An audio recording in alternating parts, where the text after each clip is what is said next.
চিকাগোৰ ধৰ্মীয় সংসদ world Colombian এক্সপজিশ্যনৰ এক ক্ষুদ্ৰ সংযোজন আছিলে। ৱৰ্ল্ড কলম্বিয়ান এক্সপজিশ্যন 1893 চনত খ্ৰীষ্টফাৰ কলম্বাছে আমেৰিকা আৱিষ্কাৰ কৰাৰ 400 বছৰীয়া জয়ন্তী হিচাপে পালন কৰা হৈছিলে। অন্য বহু উদ্দেশ্যৰ ভিতৰতে এটা বিশেষ উদ্দেশ্য আছিলে বিশ্বৰ বিভিন্ন ধৰ্মৰ উমৈহতীয়া সত্য আৰু শিক্ষাসমূহ উপস্থাপন কৰা আৰু বিশ্বৰ বিভিন্ন দেশৰ মাজত সৌহাৰ্দ্যপূৰ্ণ সম্বন্ধ স্থাপন কৰা। পিছে বহুতে ভাবিছিলে যে নিজ ধৰ্মটোৰ অন্য ধৰ্মতকৈ শ্ৰেষ্ঠতা প্ৰতিপন্ন কৰাটোৱেই এই সংসদত উপস্থিত থকাৰ এক সাফল্য হ'ব। সেয়া জানহক, পৰমেশ্বৰৰ কৃপাত সকলো ধৰ্মৰ ভেলিডিটি বা যুক্তিযুক্ততাহে সংসদৰ মুখ্য চৰ্চাবিন্দু হৈছিলগৈ আৰু বিবেকানন্দদেৱ এই বিষয়ৰ আটাইতকৈ আকৰ্ষণীয় আৰু বাগ্মী প্ৰবক্তা ৰূপত প্ৰতিপন্ন হৈছিলে।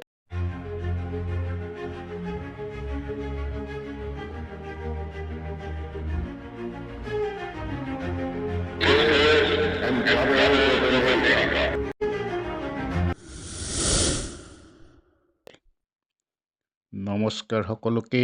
স্বামী বিবেকানন্দদেৱৰ সম্বন্ধে মোৰ এটি আন ভিডিঅ'লৈ আপোনালোকক স্বাগতম। সংসদৰ প্ৰথম ছেছন হৈছিলে 1893 চনৰ 11 ছেপ্টেম্বৰ সোমবাৰৰ দিনা কলা প্ৰতিষ্ঠানৰ বিশাল প্ৰেক্ষাগৃহত। এই বিশাল গেলাৰী প্ৰায় 4000 পুৰুষ আৰু মহিলাৰে ভৰি পৰিছিলে। বৌদ্ধ ধৰ্ম, খ্ৰীষ্টান ধৰ্ম, কনফুচিয়ানিজম, হিন্দু ধৰ্ম, জৈন, ইহুদী, ইছলাম, চিন্তইজম, ব্ৰহ্ম সমাজ আৰু জৰ'অষ্ট্ৰিয়ানিজমৰ প্ৰতিনিধিসকলে মুখ্যতঃ অংশগ্ৰহণ কৰিছিলে। এইসকলৰ ভিতৰত স্বামী বিবেকানন্দদেৱ তেওঁৰ বিশাল ব্যক্তিত্বৰে দৰ্শকক আকৰ্ষণ কৰিব পাৰিছিলে। মনে মনে তেওঁ ভগৱানক প্ৰাৰ্থনা কৰি আছিল। বাকী সকলো প্ৰতিনিধিয়ে সুন্দৰকৈ লিখিত ভাষণ লৈ আহিছিলে। পিছে স্বামী ডাঙৰীয়াৰ কোনো লিখিত প্ৰস্তুতি নাছিলে।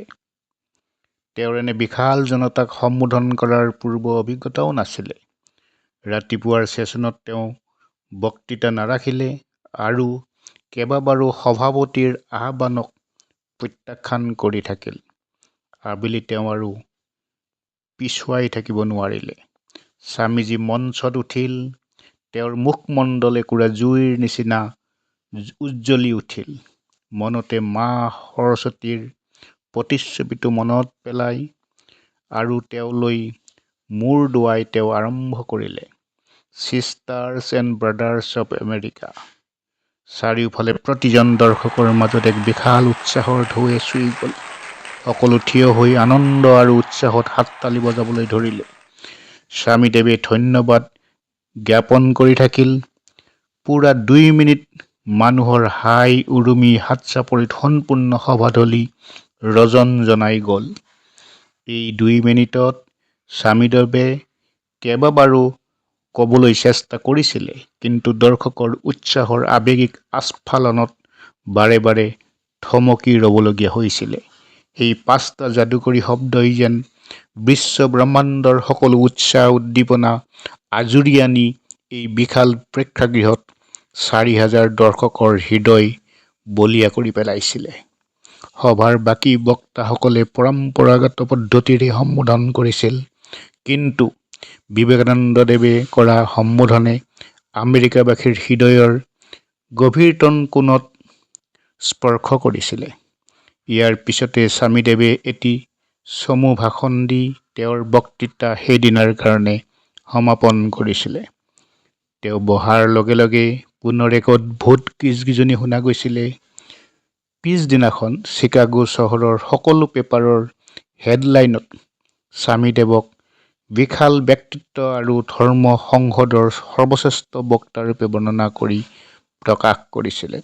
সেই অচিনাকি স্বামীজন গোটেই আমেৰিকাতে সকলোৰে চিনাকি মুখ হৈ পৰিছিলে। তেওঁৰ লাইফ চাইজ পৰ্ট্ৰেইট চিকাগো চহৰৰ ৰাস্তাৰ দাঁতিত ওলমাই ৰখা হৈছিলে আৰু বহুতে মূৰ দোৱাই তেওঁক সন্মান কৰা দেখা গৈছিলে।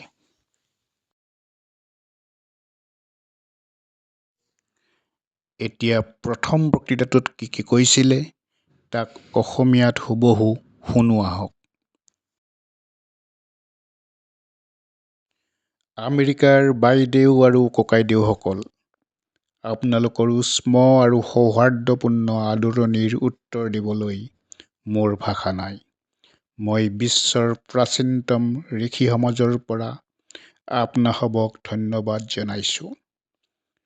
মই সকলো ধৰ্মৰ মাতৃধৰ্মৰ নামতো আপোনাসৱক ধন্যবাদ জ্ঞাপন কৰিছোঁ। জাতি বৰ্ণ নিৰ্বিশেষে লক্ষ লক্ষ হিন্দু লোকৰ পক্ষৰ পৰাও মই ধন্যবাদ জ্ঞাপন কৰিছোঁ। মোৰ এই ধন্যবাদ সেইসকল বক্তালৈ যিসকলে ধৰ্ম সংসদৰ পূবৰ দেশসমূহৰ অতিথিসকলৰ কথা উল্লেখ কৰি কৈছে যে এই সুদূৰ দূৰত্বৰ দেশসমূহে সহনশীলতাৰ ধাৰণাৰ ধ্বজাবাহক হিচাপে বিশ্বত সন্মানৰ দাবী কৰিব পাৰে। মই এনে এক ধৰ্মৰ অনুশীলনকাৰী ৰূপে গৌৰৱবোধ কৰোঁ যি ধৰ্মই সহনশীলতা আৰু বৈশ্বিক গ্ৰহণশীলতাৰ শিক্ষা দিয়ে। আমি বৈশ্বিক সহনশীলতাই নহয়, লগতে সকলো ধৰ্মকে সত্য বুলি বিশ্বাস কৰোঁ। মই এনে এক ধৰ্মৰ মানুহ হিচাপে গৌৰৱবোধ কৰোঁ যিয়ে এই বিশ্বৰ হিংসাৰ বলি হোৱা সকলো ধৰ্মৰ শৰণাৰ্থীসকলক আশ্ৰয় দিছিলে। মই এইটো কৈ গৌৰৱবোধ কৰিছোঁ যে আমি দক্ষিণ ভাৰতত শৰণাৰ্থী হিচাপে অহা সেইসকল ইজৰাইলীক আমাৰ বুকুত স্থান দিছোঁ, যিটো সময়ত ৰোমান অত্যাচাৰৰ বলি হৈ আমাৰে পবিত্ৰ মন্দিৰবোৰ টুকুৰা টুকুৰ কৰি ভাঙি দিয়া হৈছিলে। মই এইটো কৈও গৌৰৱবোধ কৰিছোঁ যে আমি মহান পাৰ্চী দেশৰ অৱশেষ আবাদীখিনিক শৰণাৰ্থী হিচাপে গ্ৰহণ কৰিছিলোঁ আৰু এতিয়াও তেওঁলোকৰ ভৰণ পোষণ কৰি আছোঁ।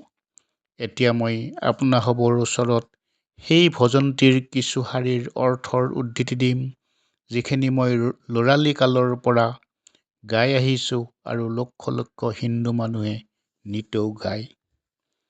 যেনেকৈ বিভিন্ন উৎসৰ পৰা নদীবোৰৰ জলসমূহ সাগৰত মিলি যায়, ঠিক তেনেকৈ বিভিন্ন প্ৰবৃত্তি লৈ বিভিন্ন পথেৰে যি পথ পোন হওক বা ঘূৰাই হওক বিভিন্ন মানুহে গতি কৰে আৰু অৱশেষত সকলো মতেই উপনীত হয়।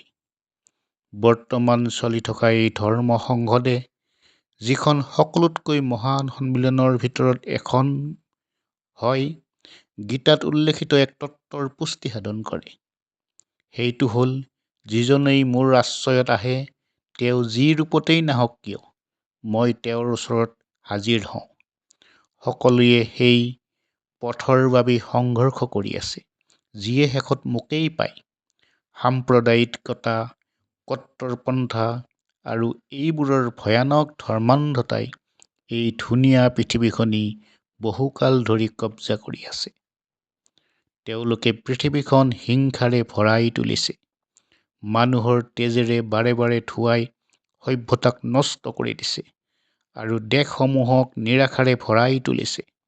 যদি এই ভয়ানক অসুৰ দানৱ নাথাকিলহেঁতেন, এই পৃথিৱীখন আজিৰ তুলনাত অধিক উন্নত হ'লহেঁতেন।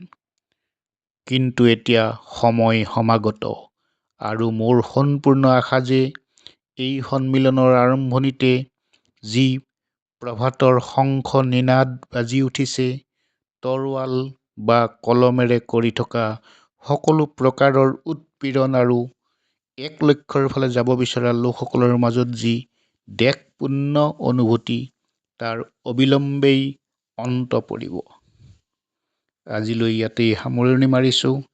অহা খণ্ডত স্বামীজীৰ দৃষ্টিকোণত বেদান্ত দৰ্শনৰ সাৰমৰ্ম কি তাক বৰ্ণনা কৰিবলৈ চেষ্টা কৰিম।